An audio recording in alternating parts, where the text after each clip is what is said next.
Bonjour à tous, bienvenue. Hello everybody, welcome to TV Festival, the official television channel of the film festival. Journalists come and see us every day to share their opinions, to share their points of view on the films which they've already seen here in competition in the official selection. Today I am delighted to welcome Michael Phillips from the Chicago Tribune. Hello Michael. And also Yanis Zoumboulakis from Greece. You work at To Vima. Thank you very much for being with us today. I wanted to just get your idea or feeling of the films you've seen so far before we go into detail about particular films. Is there a particular flavour? Is there any particular film which has struck you? Yes, there is one film, the film from Hungary. It's called The Son of Saul. It's a very powerful film. It has to do with the Holocaust, but it's a very personal story. And I think that is, until now, it's only the third day, it's my favorite film. And I am almost absolutely sure it's going to be at the awards.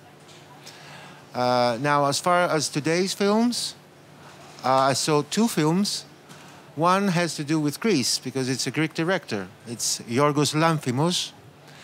Yorgos Lanthimos is a director that started his career from yes, he has the Lobster, but he started his career from Cannes, in a way, his international career, because Dogtooth was here in 2009 in Uncertain Regard, and it won.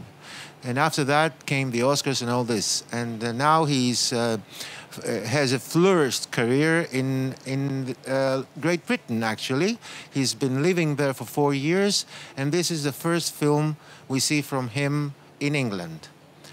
Yes, it's a very interesting film.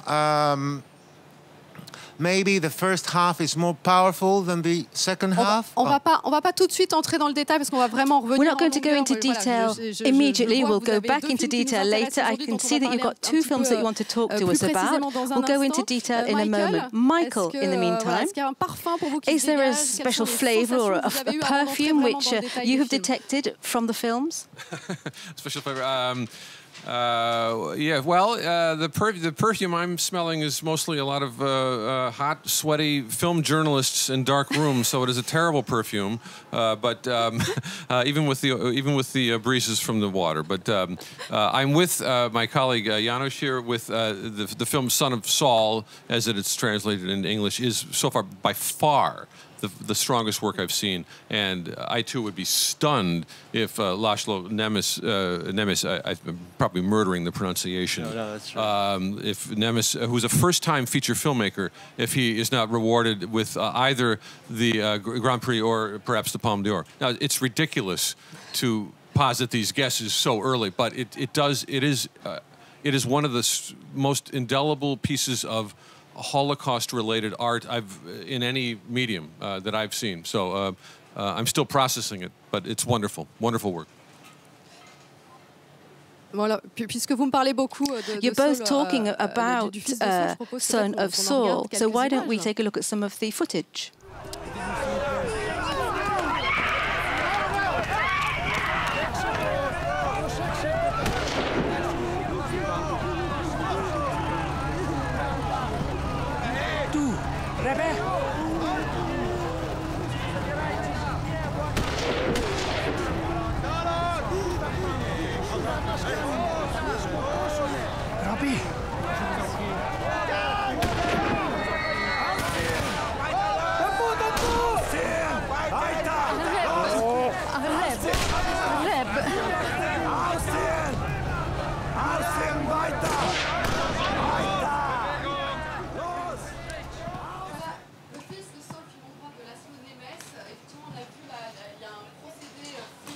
That is the film Son of Saul. We've seen the process there on the screen there. It's a very unusual way of filming. I've seen the film. We have never before been so involved in the concentration camp, and it's the way that it's framed which has struck you probably most of all. Yes, I would totally agree with you. It's the framework and the sound work for me. because you actually hear the film mostly because the frames. Yes, it's this person who's trying to do something. We're not going to reveal what he wants to do, but the atmosphere from the sounds, the shouts, the organs, the shovels, the guns, is quite astonishing. I think Gillo Pontecorvo's Capò was very similar. I mean, quite similar. But I also think that if Steven Spielberg sees that film, he's going to be a little bit jealous. And it's certainly on a different planet from something like Schindler's List, which is... you are so grateful with this film, Son of Saul. What is not there? There is no conventional musical score. There's no melodramatizing of moments that are so inherently harrowing and painful to watch. You're simply in the experience that this man, the audience identification figure who's in the camps, you are experiencing only what he sees and hears, and it is often pure chaos and complete hell, but it is also very lucid as storytelling and as cinema. It's just, I hesitate to say I'm eager to see it a second time because it is very difficult material, but it demands to be seen. And this idea of showing only what we see he is experiencing, the danger was that it would give it the air of a first-person video game, which is sounds like a facetious, horrible mistake. But this idea that you are simply experiencing and seeing what he is seeing is brought off with serious artistry. Et c'est un premier film, il faut le préciser. This is a first feature film, which is very impressive. And it's true, it will be unbelievable for this film to go away without a prize, although, as you have already pointed out, we're still at the beginning of the competition. So that was Son of Saul. We will hear people talk about that. It has struck everybody, a brilliant film. I think everybody says that. Let's step outside of the competition, lighten up the mood, but we are at the film festival. We go through a whole palette of emotions. Let's talk about the latest film by Woody Allen, Irrational Man. Woody Allen, who's a regular here in Cannes, but never wants to be in competition. Let's look at a trailer. Let's change atmosphere. This is a bit extreme, but that's what films are all about. I don't understand. You've been in such a touchy mood. I'm fine. I just want to go to the concert. Yeah, but the only reason I got the tickets is because you said you wanted to go. Well, I'm sorry, Roy. I just had a change of heart. Go with a friend. Yeah, I will, but I was looking forward to going with you. Well, I'm not up to it, all right?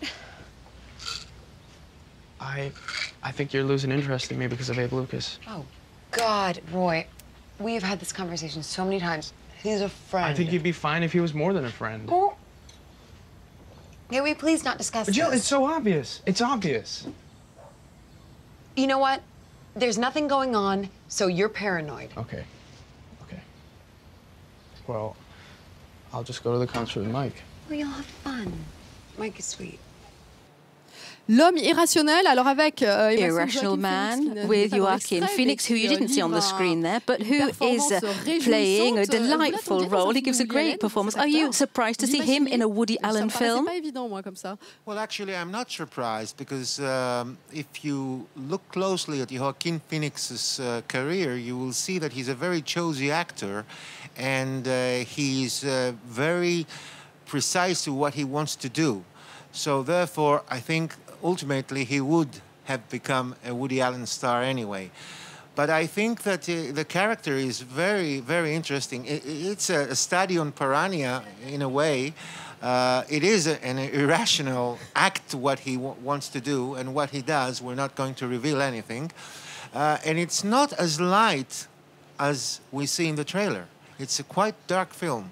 In the scene we just saw, the Emma Stone character has already begun an affair with her philosophy professor, played by Joaquin Phoenix, and there comes a point, and yeah, I agree, we shouldn't give too much away. There comes a point where the professor, who's lost all zest for life and feels that it's all meaningless, which of course we've heard time and again from Mr. Allen, discovers that there is one way to kind of reactivate his interest in life, and that's it's a drastic decision. That's where the film goes. I have to say, though, at least to this American, the film played like a very threadbare patchwork, over-familiar exploration of these themes. I did appreciate the valiant efforts on behalf of Phoenix and Emma Stone to give it some life. But this coming right after Magic in the Moonlight, I'm afraid some of these Woody Allen films simply aren't what they should be. Yes, and I would also add that it's like it will be sounded a little bit harsh, but it's a little bit like a leftover from Match Point. I know this is very tough to hear, but this is my feeling. Oui, le côté immoral. Yes, the lack of morals there that Woody Allen investigates. He makes one film a year, and perhaps they're not all of the same quality, but it's always great when Woody Allen comes to Cannes. So Irrational Man was presented here, not in competition. Let's come back into the competition with the second film of the day, and here again, what an experience, The Lobster. You were talking about this earlier, Yanis, about this filmmaker who has started his career in Cannes. Perhaps people don't know him very, very well, but he's got Colin Farrell, Rachel Weisz, John C. Reilly, Léa Seydoux, and many big names in his film, so he will become more and more famous. This is another film which you can't really put a label on. He's talking about the future, a strange parallel future, and if you're not married, beware.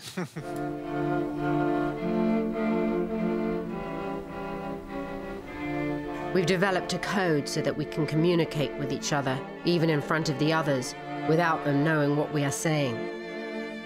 When we turn our heads to the left, it means, I love you more than anything in the world. And when we turn our heads to the right, it means, watch out, we're in danger. We had to be very careful in the beginning not to mix up, I love you more than anything in the world with, watch out, we're in danger.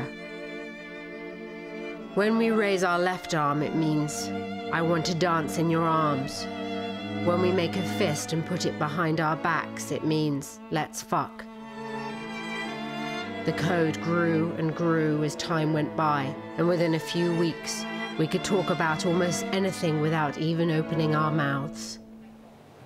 Voilà, film d'anticipation. There we are, a film about the future, about love, about couples. Perhaps the couple isn't the summum of happiness. I love the film, personally. And I think this film director, unless I'm mistaken, it's typical of him to introduce a strange atmosphere without using special effects, but just through his elegance, which is something we don't see often in the cinema. Yes, I think this is Yorgos Lanthimos' power. For others, of course, it's not a power. It's a power as a director, but they want more. I mean, if you are a conventional watcher of films, it's difficult to absorb the atmosphere that Yorgos Lanthimos creates. But if you are seeking for something more, something non-conventional, I think Yorgos Lanthimos is the best. Sometimes, of course, I must say that I need some more answers. Of course, he will not give me more answers. I don't think he wants to give any answers at all. He likes to create dialogue. He said that to the press conference today. He likes to give material for thinking, for thoughts to the audience, and he likes if every viewer has his own or her own opinion on the film. It doesn't have to be something specific. Going into the film, I was concerned that making a film with an English language cast would lead to the actors sort of guessing at the tone or the style of this very black comedy. That, you know, sometimes these translations simply don't work successfully. But I thought Colin Farrell, Rachel Weisz, John C. Reilly, all these actors, including actors Lanthimos has worked with before, all really did feel like they were in the same film. Yes, and, the clip we've seen doesn't really indicate the kind of comedy it is, because it is it's pitch black, and the premise is established right away in the first 5 minutes. It's in this society, you have 45 days essentially to find a mate, or you are turned into an animal. And that's not a spoiler, I'd say, because it comes too early to be a spoiler. But from that insane premise, we have a very dry, matter-of-fact, meticulously realized world. And his detail work is just fantastic. And I'm eager to see it again. And I have to say that most of the actors, quite honestly, today at the press conference, admitted that they don't know what the film is about. So it's not something I'm creating now. I'm just saying that I think on purpose, this director wants to make us think of his movie, and he succeeds in that very much. He makes small labyrinths, small puzzles, or big puzzles. Of course, he has something to say, but he will never reveal it. You have to find it yourself. I will say it's kind of fantastic that we have such honest press conferences so far at this year's Cannes Film Festival. Yes, we have Woody Allen saying, I don't like any of my movies. I'd reshoot them all if I could. This is refreshing honesty. Oui, puis moi j'ai eu la chance ce matin de rencontrer this morning I met the actors in the film The Lobster, and they were saying that they had never had such an experience. There was no makeup, they were all sleeping in the hotel where some of the film is filmed. They got changed in the changing rooms all next to each other. There weren't any special changing rooms or facilities. Colin Farrell was saying that I'm 38, 39 now, and I don't think I'll ever experience anything like it again. So I really do think this film is worth seeing. I don't know whether it'll get a prize, but thank you both for coming in to see us and talk to us. Come back whenever you like. I must let you go because you have many, many adventures to enjoy, a lot of films to go and see. We'll be back very quickly on TV Festival for another program called Opinions, and you can see us on the social networks, here, there and everywhere. Stay with us because there's always something going on in Cannes.